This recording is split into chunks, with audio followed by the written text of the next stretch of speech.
ఆకాశవాణి ప్రాంతీయ వార్తలు చదువుతున్నది ఎస్ మణి. ముఖ్యాంశాలు. రాష్ట్ర ముఖ్యమంత్రి నారా చంద్రబాబు నాయుడు రాష్ట్రంలో జాతీయ రహదారులు, పీపీపీ విధానంలో రహదారుల నిర్మాణంపై అమరావతి సచివాలయంలో అధికారులతో సమీక్ష నిర్వహిస్తున్నారు. రాష్ట్రంలోని నగరపాలక సంస్థలు, పురపాలక సంస్థల్లో ఇంటింటికి తాగునీటి సరఫరా కోసం 13,000 కోట్ల రూపాయలను వెచ్చించనున్నామని మంత్రి పి. నారాయణ తెలిపారు. అంతర్జాతీయ యోగా దినోత్సవాన్ని పురస్కరించుకుని రాష్ట్ర వ్యాప్తంగా పలు జిల్లాల్లో ఈరోజు యోగా ర్యాలీ, అవగాహన కార్యక్రమాలు జరిగాయి. రాష్ట్రంలో పర్యాటకులు అధికంగా సందర్శించే ప్రాంతాలైన అరకు, గండికోట, సూర్యలంకలో రాష్ట్ర పర్యాటకాభివృద్ది సంస్థ ప్రయోగాత్మకంగా 3 టెంట్ సిటీలను అభివృద్ది చేయనుంది. ఇక వార్తల్లోని వివరాలు. రాష్ట్ర ముఖ్యమంత్రి నారా చంద్రబాబు నాయుడు రాష్ట్రంలో జాతీయ రహదారులు, పీపీపీ విధానంలో రహదారుల నిర్మాణంపై అమరావతి సచివాలయంలో అధికారులతో సమీక్ష నిర్వహిస్తున్నారు. రాష్ట్రంలో ఏర్పాటు చేసిన స్వర్ణాంధ్ర కార్యాలయాలను మధ్యాహ్నం 2:30 దృశ్య మాధ్యమ విధానంలో ఆయన ప్రారంభించనున్నారు. అనంతరం 3:30 గనులు, 4 గంటలకు స్టేట్ క్వాంటమ్ మిషన్పై ముఖ్యమంత్రి సమీక్ష నిర్వహించనున్నారు. రాష్ట్రంలోని నగరపాలక సంస్థలు, పురపాలక సంస్థల్లో ఇంటింటికి తాగునీటి సరఫరా చేసేందుకు 13,000 కోట్ల రూపాయలను వెచ్చించనున్నామని రాష్ట్ర పురపాలక, పట్టణాభివృద్ది శాఖ మంత్రి పి. నారాయణ తెలిపారు. ఈ పనులకు సంబంధించి త్వరలోనే టెండర్లను పిలుస్తామని ఆయన వెల్లడించారు. నెల్లూరు నగరంలోని వివిధ ప్రాంతాల్లో కాలువల్లో పూడికతీత పనులను ఆయన ఈరోజు అధికారులతో కలిసి పరిశీలించారు. అనంతరం మంత్రి మాట్లాడుతూ ముఖ్యమంత్రి ఆదేశాలతో 50 కోట్ల రూపాయలతో రాష్ట్ర వ్యాప్తంగా 123 మున్సిపాలిటీల్లోని కాలువలలో పూడికతీత పనులను చేపట్టామని వెల్లడించారు. గత దశాబ్ద కాలంలో భారత్ అనేక రంగాల్లో గణనీయమైన మార్పులు సాధించింది.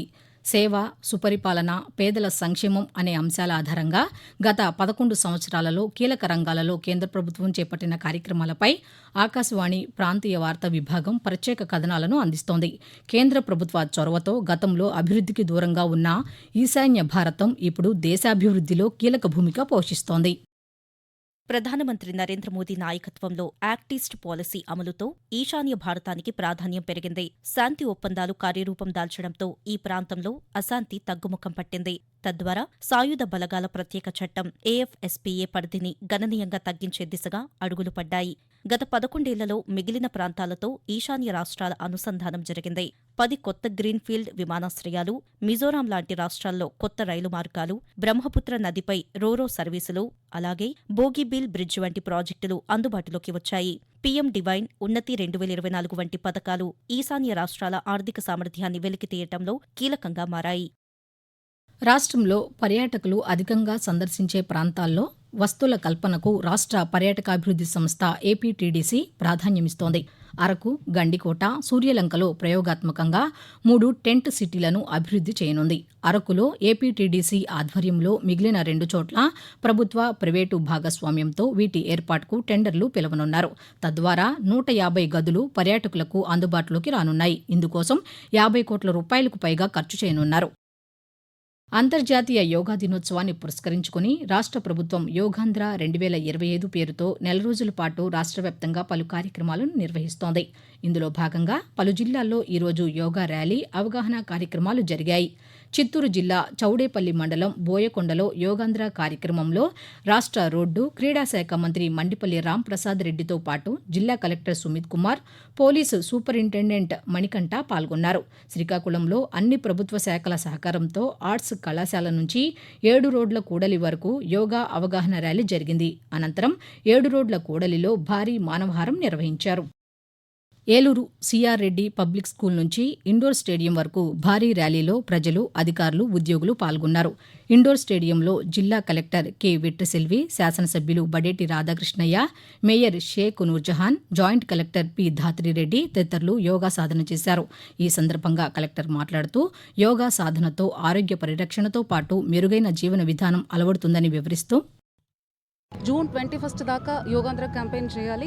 అందులో భాగంగా చాలా యాక్టివిటీలు చేస్తున్నాము. ప్రతి డిపార్ట్మెంట్, పబ్లిక్ అందరినీ ఇన్వాల్వ్ చేస్తున్నాము. అన్ని చోట్ల కాంపిటీషన్స్ పెడుతున్నాము. ఎవ్రీ డే అన్ని గ్రామంలో, అన్ని మండలాల్లో, డిస్ట్రిక్ట్ హెడ్ క్వార్టర్స్లో కూడా యోగా ప్రాక్టీస్ చేస్తున్నాము. అందులో భాగంగా ఈ అవేర్నెస్ కల్పించడానికి కోసం ఇవాళ మనం యోగాంధ్ర ర్యాలీ చేస్తున్నాము. ఈ మొత్తం ప్రోగ్రామ్ యోగా ఒక ఇంపార్టెన్స్ చెప్పడానికి, షుడ్ లెర్న్ యోగా అనే మెసేజ్ని కన్వే చేయడానికి కోసమే ఈ ర్యాలీ చేస్తున్నాం. ఆకాశవాణి ప్రాంతీయ వార్తలు వింటున్నారు. రాష్ట్ర ప్రభుత్వం విద్యారంగానికి అత్యధిక ప్రాధాన్యం ఇస్తోందని అనంతపురం జిల్లా రాప్తాడు శాసనసభ్యురాలు పరిటాల సునీత అన్నారు.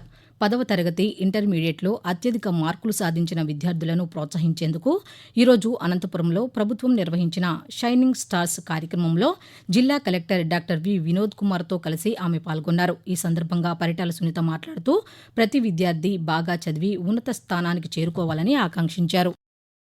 యోగాపై అవగాహన కల్పిస్తూ తిరుపతిలో ఈరోజు ర్యాలీ నిర్వహించారు. యోగాంధ్ర అవగాహన ర్యాలీని తిరుపతి శాసనసభ్యులు ఆరణి శ్రీనివాసులు ప్రారంభించారు. నగరపాలక సంస్థ కార్యాలయం నుంచి టౌన్ క్లబ్ వరకు అవగాహన ర్యాలీ నిర్వహించారు. ప్రతి ఒక్కరూ దైనందిన జీవితంలో యోగాను భాగం చేసుకోవాలని శ్రీనివాసులు సూచిస్తూ ఈ యోగాను ప్రధానమంత్రి గారు జూన్ 21వ తారీఖున ఆ యొక్క దినోత్సవానికి మన గౌరవ ముఖ్యమంత్రి గారు మే 21 నుంచి జూన్ 21 వరకు యోగా దినోత్సవంగా నెల రోజులు ప్రజలకు అవగాహన కల్పించి యోగాను ప్రారంభించి సభ్యత్వాలు నమోదు చేసుకుని దాదాపు 5 లక్షల మందితో అంతర్జాతీయ 11వ దినోత్సవ యోగా సందర్భంగా విశాఖ సముద్ర తీరాన బీచ్ రోడ్ లో ఘనంగా నిర్వహిస్తున్నారు. ఇది మన ఆంధ్రప్రదేశ్ లో ఇది ఒక ప్రత్యేకత. అన్నమయ్య జిల్లాలో ప్రత్యేక యోగా కార్యక్రమాలను జిల్లా కలెక్టర్ చామకూరి శ్రీధర్ రూపొందించారు. తాళ్లపాక గ్రామంలో అన్నమయ్య 108 అడుగుల విగ్రహం దగ్గర ఆయన 617వ జయంతిని పురస్కరించుకుని 617 మందితో నిర్వహించిన కార్యక్రమంలో కలెక్టర్ పాల్గొన్నారు. శ్రీ పొట్టి శ్రీరాములు నెల్లూరు జిల్లాలోని పలు ప్రాంతాల్లో ఈరోజు యోగా ర్యాలీలు నిర్వహించారు. నెల్లూరు నగరంలోని ముత్తుకూరు సెంటర్ నుంచి చిల్డ్రన్స్ పార్క్ వరకు జరిగిన ర్యాలీలో జిల్లా ఇన్ఛార్జ్ కలెక్టర్ కార్తిక్, నగరపాలక సంస్థ కమిషనర్ నందన్ పాల్గొన్నారు. వాతావరణం. రాష్ట్రంలోని ప్రస్తుత వాతావరణ పరిస్థితి గురించి అమరావతిలోని భారత వాతావరణ కేంద్రం అధికారి ఎం. వెంకట్రావు ఆకాశవాణి ప్రాంతీయ వార్తా విభాగానికి వివరిస్తూ ఈ రోజు ఉత్తర కోస్తా ఆంధ్రప్రదేశ్ యానంలో తేలికపాటి నుంచి మోస్తరు వర్షాలు లేదా ఉరుములతో కూడిన జల్లులు 1 లేదా 2 చోట్ల కురిసే అవకాశం ఉంది. ఉరుములతో కూడిన మెరుపులు మరియు బలమైన ఎదురుగాలులు గంటకు 40 నుంచి 50 కిలోమీటర్ల వేగంతో వీచే అవకాశం ఉంది. ఇక దక్షిణ కోస్తా ఆంధ్రప్రదేశ్లో ఈ రోజు తేలికపాటి నుంచి మోస్తరు వర్షాలు లేదా ఉరుములతో కూడిన జల్లులు 1 లేదా 2 చోట్ల కురిసే అవకాశం ఉంది. ఉరుములతో కూడిన మెరుపులు మరియు బలమైన ఎదురుగాలులు గంటకు 40 నుంచి 50 కిలోమీటర్ల వేగంతో వీచే అవకాశం ఉంది. ఇక రాయలసీమలో ఈ రోజు తేలికపాటి నుంచి మోస్తరు వర్షాలు లేదా ఉరుములతో కూడిన జల్లులు కొన్ని చోట్ల కురిసే అవకాశం ఉంది. ఉరుములతో కూడిన మెరుపులు మరియు బలమైన ఎదురుగాలు గంటకు 40 నుంచి 50 కిలోమీటర్ల వేగంతో వీచే అవకాశం ఉంది. రాష్ట్ర పట్టణ పేదరిక నిర్మూలనా సంస్థ మెప్మా 9 స్కోచ్ అవార్డులను దక్కించుకుంది. వివిధ కేటగిరీల్లో నామినేట్ అయిన 14 ప్రాజెక్టులకు గాను 9 ప్రాజెక్టులకు ప్లాటినం అవార్డులు ప్రకటించారు. దుర్భర జీవితాన్ని గడిపేవారిని ఆర్థికంగా బలోపేతం చేసే నివాస, bank linkage, livelihood tracker, e commerce అమ్మకాలు, నైపుణ్యాభివృద్ధి, జీవనోపాధి యూనిట్లు, ప్రేరణ, సఖీ, వీధి వ్యాపారుల మేనేజ్మెంట్ తదితర పథకాలకు అవార్డులను అందజేయనున్నారు. సెప్టెంబర్ 20వ తేదీన ఢిల్లీలో జరిగే కార్యక్రమంలో MEPMA mission director N. Tej Bharat ఈ అవార్డులను అందుకోనున్నారు. ప్రకాశం జిల్లాలో ఈ రోజు నుంచి 4 రోజుల పాటు కేంద్ర గ్రామీణాభివృద్ధి శాఖ అధికారులు పర్యటించనున్నారు. ఆ శాఖ సంయుక్త సంచాలకుల స్థాయి అధికారులు జిల్లాలోని వివిధ ప్రాంతాల్లో పర్యటించి ఉపాధి హామీ పథకం, వాటర్ షెడ్ కార్యక్రమాలు, గ్రామీణ పేదరిక నిర్మూలనా సంస్థ, ఇతర పథకాల అమలు తీరును పరిశీలిస్తారు. కేంద్ర ప్రభుత్వ పథకాల అమలు తీరు పరిశీలనకు ఏటా ఒక రాష్ట్రంలో అధికారుల బృందం పర్యటిస్తూ ఉంటుంది. అందులో భాగంగానే ఈసారి ప్రకాశం జిల్లాను వారు ఎంపిక చేసుకున్నారు. ప్రాంతీయ వార్తలు ముగించే ముందు ముఖ్యాంశాలు మరోసారి. రాష్ట్ర ముఖ్యమంత్రి నారా చంద్రబాబు నాయుడు రాష్ట్రంలో జాతీయ రహదారులు, పీపీపీ విధానంలో రహదారుల నిర్మాణంపై అమరావతి సచివాలయంలో అధికారులతో సమీక్ష నిర్వహిస్తున్నారు. రాష్ట్రంలోని నగరపాలక సంస్థలు, పురపాలక సంస్థల్లో ఇంటింటికి తాగునీటి సరఫరా కోసం 13,000 కోట్ల రూపాయలను వెచ్చించనున్నామని మంత్రి పి. నారాయణ తెలిపారు. అంతర్జాతీయ యోగా దినోత్సవాన్ని పురస్కరించుకుని రాష్ట్ర వ్యాప్తంగా పలు జిల్లాల్లో ఈరోజు యోగా ర్యాలీ, అవగాహన కార్యక్రమాలు జరిగాయి. రాష్ట్రంలో పర్యాటకులు అధికంగా సందర్శించే ప్రాంతాలైన అరకు, గండికోట, సూర్యలంకలో రాష్ట్ర పర్యాటకాభివృద్ధి సంస్థ ప్రయోగాత్మకంగా 3 టెంట్ సిటీలను అభివృద్ధి చేయనుంది. ఆకాశవాణి ప్రాంతీయ వార్తలు ఇంతటితో సమాప్తం. తిరిగి సాయంకాలం 6 గంటల 10 నిమిషాలకు విశాఖపట్నం కేంద్రం నుంచి ప్రాంతీయ వార్తలు వింటారు.